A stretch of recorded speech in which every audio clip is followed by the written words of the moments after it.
Camera speeds and action.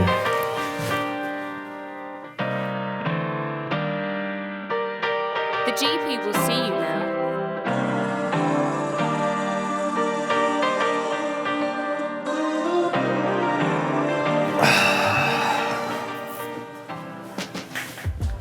What's up, YouTube?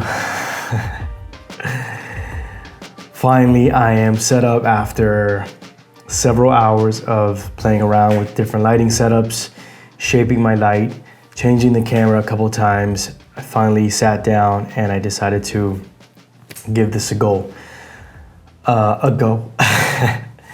Finally decided to give this a go. All right, so I'm not gonna be nervous because there's no reason to be. I'm gonna go right into it. This is my first YouTube video that I'm gonna be putting out. I've been talking about putting out these YouTube videos to myself really, and I've actually shot a couple test YouTube videos myself. I haven't actually put anything out, but I am forcing myself to put this one out there. So stay tuned. Actually, don't stay tuned because by the time you're watching this, this will be live. This is fun, this is exciting. This is gonna be the start of a new journey of just putting out content and giving you guys a little bit more insight of who I am and what it is that I do. I am a full-time creative entrepreneur based in Miami, Florida, with a focus on cinematography, filmmaking, and some photography. My background is in music production. I do have some credits and some placements with certain artists. I've worked with Lil Wayne, Fat Joe, Ashanti, Maya. At some point in my career, about 8 years ago, I pivoted and I picked up the camera. I started shooting. A lot of my friends were shooting photography at the time, but I really liked the whole experience of people sitting down to watch a body of work. And so I realized that I was more excited about shooting video and editing and putting together productions for people to enjoy. From then until this point, I've continued to focus on filmmaking. I went to school as a filmmaker, and I've been enjoying the process. Since then, I've traveled all over the world. I've traveled to LA, New York, Morocco, Barcelona, Germany, for work and for different clients that have flown me out. So it's been a fun ride. I've also worked with a lot of different musicians, celebrities, athletes, different artists. And unfortunately, I haven't put out much of that content. And there's a lot that I have stored. And there's a lot of footage and a lot of things that I'm sure that I'll be able to cut up and show you guys what that has looked like in the past. And we could talk about, what my plans are going forward and what projects I plan on working on going forward. But so again, today was just my intro to my channel, brief introduction as to who I am. And I'm excited to continue to share my work with you. You could find me on Instagram. My personal Instagram is Danny Arrondo. And I am starting a creative and production studio company, and that is called Midsummer Company. That's on Instagram as @MidsummerCO, where I'm gonna be catering more toward higher end productions, offering all my clients different services from pre to post-production support. But on my personal brand, I do wanna have a lot of fun and just be putting out content, not only just from my business, but as a creative, as a person who's just living life and enjoying, and so you'll see me at the gym, you'll see me doing different things that I enjoy. There's a few things that I wanted to also share going into this video. I just had a couple key points that I wanted to talk about, and I'll just brief these. I'll be quick. I'm not going to go too in depth. If you have any questions, feel free to reach out. Make sure to comment, and we can always keep the dialogue going. But the first thing that I wanted to say is I know a lot of people start these videos and they worry about, needing to be an expert. And I, by no means, am an expert, but I definitely am an enthusiast. I mean, like I mentioned, I've been doing this for quite some time, almost 10 years, just being a creative entrepreneur here in Miami. And I would definitely consider myself an enthusiast in just media and production and shooting cameras. And let me clarify. One thing that's always driven me is art and creation and creativity. Since very, very young, since as far as I can remember, I remember designing sneakers in elementary school.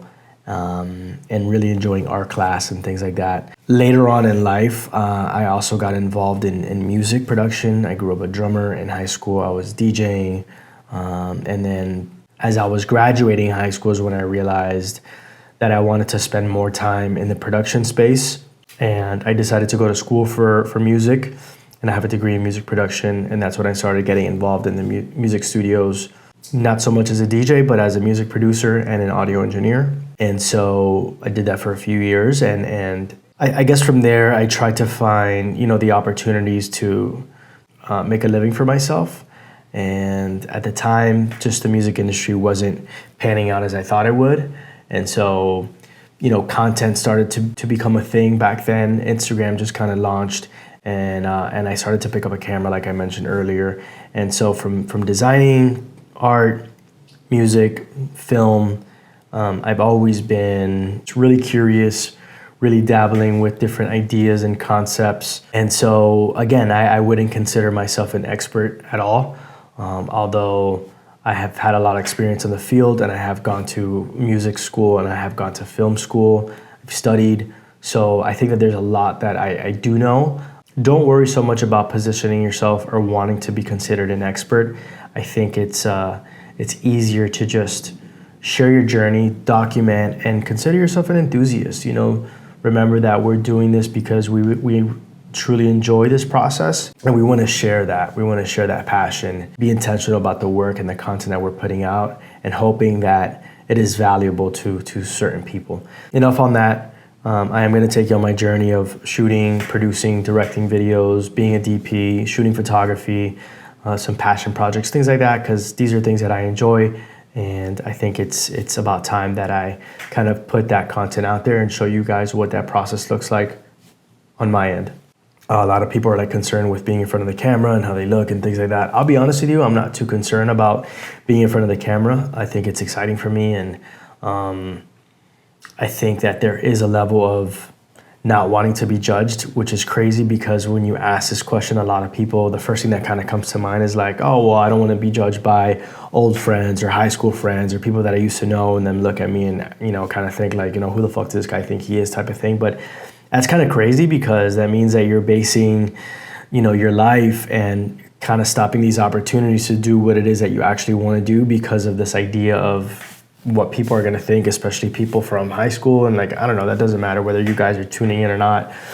That's cool. You got to just get over that fear. I probably suck shit right now, but I think it's important to just kind of train and execute. And as they say, just kind of shooting in the gym, putting content out, trying this thing, and it's probably going to suck for the first 100 videos, but it doesn't matter. I think it's just about putting out the work, watching yourself, kind of looking at film per se, and seeing where you could do better, and kind of seeing what resonates with you guys and what you guys want to see more of, and where you guys want me to just shut the fuck up, because that's going to happen. I get that too. So, but I think more importantly, I'm pushing myself to put this out there, as well as I'm pushing you guys to go ahead and put out content.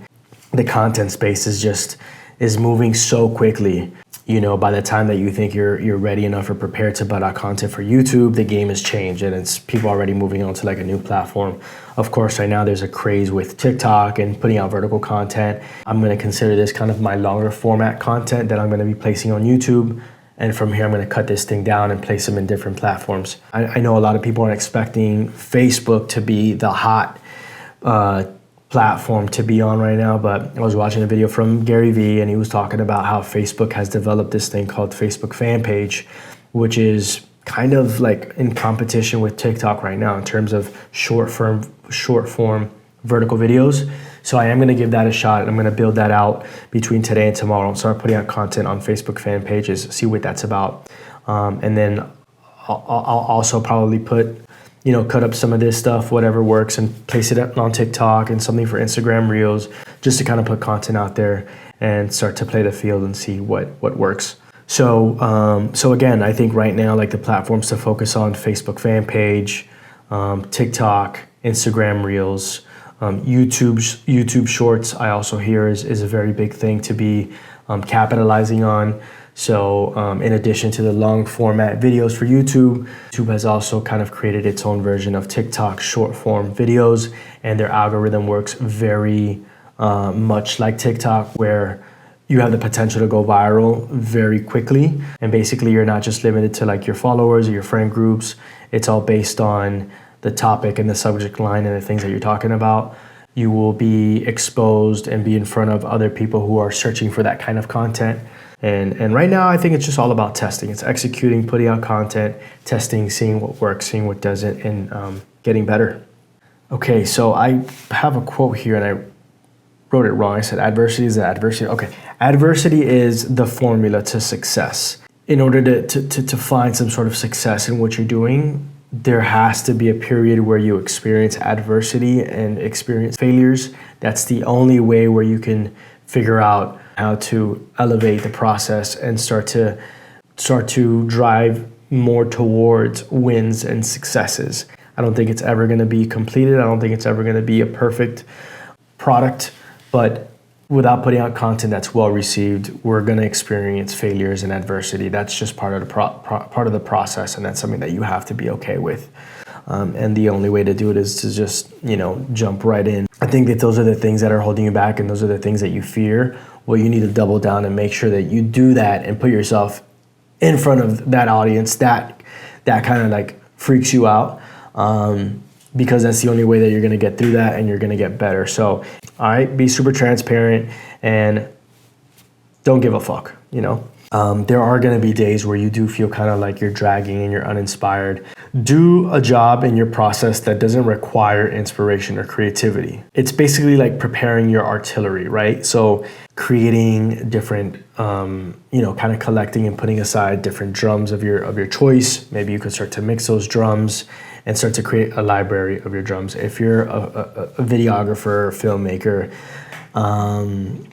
maybe take some time and like some of us have libraries of like different LUTs and different effects. And if you take the time to organize a project and kind of put aside like LUTs that your go-to LUTs and your go-to effects and your go-to texts and color fonts and stuff, and you start to like organize yourself and put those things to the side, you start to like organize and put your tools to the side that you go to often, and that kind of creates your own aesthetic and your own brand and feel. It's good to have your folder organized, but in addition, take it to another step and start to like customize those things to really make it your own.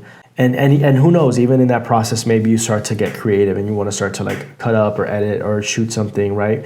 But the point is to kind of like create your library of your tools. So when you do feel creative and you do want to sit down and you just came fresh off of a shoot and you're getting home, or you want to repurpose some content and you feel creative, well, now you have your organized folder, you have your artillery set up for you, so you can start creating and make the process much more enjoyable for you. These are tools that if you use on your productions, it kind of starts to create like this aesthetic for your brand. And if people really resonate with those looks or those sounds, people are going to want to be curious and they're going to want access to those tools as well. So later down the line, you can provide those for people to be able to purchase. So prepare your artillery no matter what. Just make sure that every day we're working to get better and we're working to connect and communicate. And I think that's it, man. I think that's it. I think I was able to finally get something locked in. I know it was short and I'm probably long-winded, but I got it done. I'm excited. It took me a while actually, and at some point I'll show you guys what my setup looks like in here. And I got an Aputure 300X bicolor light with a, what is this, 6-foot softbox or something like that, I'm not really sure. And then I have some neg on this side. I have in the background as my backlight, it's a Nanlite is what they call it. I'm shooting right now on a Sony A7S III. I just recently got it. It's kind of what motivated me to start this whole thing. As you can see, I have my Red Dragon in the background, which I use more for higher end productions, whether if it's music videos, commercials, documentaries, and things like that. As of late, I haven't pulled it out too often just because a lot of my clients are much more interested in like faster content, more disposable content, but still on a higher scale. So I did go ahead and invested in a Sony A7S III. And I figured, let me go ahead and in addition to like creating content for my clients, just kind of creating content for myself. So that's that. On my Sony A7S III, I do have it on a 2470. I have some Sennheiser Lavalier mics. So yeah, man, I think it's the whole nine. That's just a very small percentage of the rest of the gear that I do have. And maybe in some of my videos, if you guys are interested to know what else I do have in store, I'll be happy to share with you guys. Yeah, I want to be super open with my process and with my gear and things like that. So any questions, anything that you guys want to know, feel free to hit me up, slide in the comments. Make sure to subscribe, comment, like, and I appreciate you all. All right, we'll talk soon. Peace.